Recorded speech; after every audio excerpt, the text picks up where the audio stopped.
ગીર સોમનાથના વેરાવળ અને સુત્રાપાડામાં વરસાદ વરસ્યો। વેરાવળ સુત્રાપાડામાં 2 કલાકમાં 2 ઇંચ વરસાદ। ભારે વરસાદથી રસ્તાઓ પર પાણી ફરી વળ્યા છે।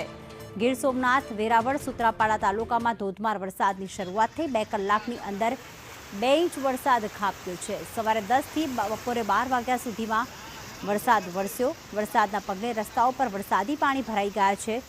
નાના ભૂલકાઓ આજે વરસાદની મજા માણતા અને જે પાણી ભરાયા છે તેની મોજ માણતા જોવા મળ્યા હતા।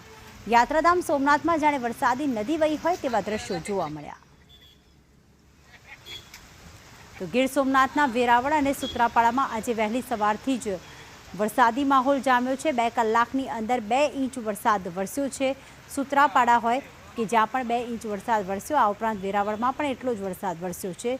ઠેર ઠેર પાણી ભરાવાના દ્રશ્યો પણ જોવા મળ્યા। રાકેશ જોડાઈ ગયા છે। રાકેશ, ખુશનુમા વાતાવરણ આવી ગયું છે, ભલે પાણી ભરાઈ ગયા હોય પરંતુ વરસાદી માહોલ જે ઠંડક લઈને આવ્યું છે, કઈ રીતે લોકોએ વરસાદને માણ્યો? જિલ્લાના વેરાવળ અને સુત્રાપાડા તાલુકામાં શ્રીકાર મેઘ વર્ષા થઈ છે।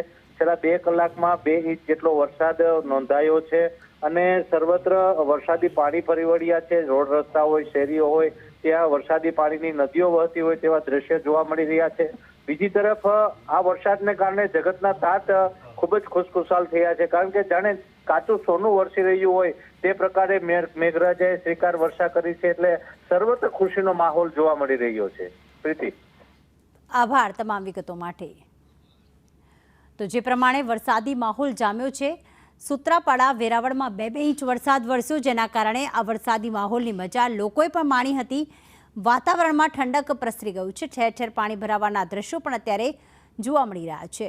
યાત્રાધામ સોમનાથ ખાતે પણ વરસાદી પાણી ભરાઈ ગયા હતા। તો ભારે વરસાદથી રસ્તાઓ પર પાણી ફરી વળતા લોકો આજ પાણીમાંથી પસાર થવા મજબૂર, પરંતુ જે ભારે બફારા બાદ ઠંડકનું વાતાવરણ જોવા મળ્યું।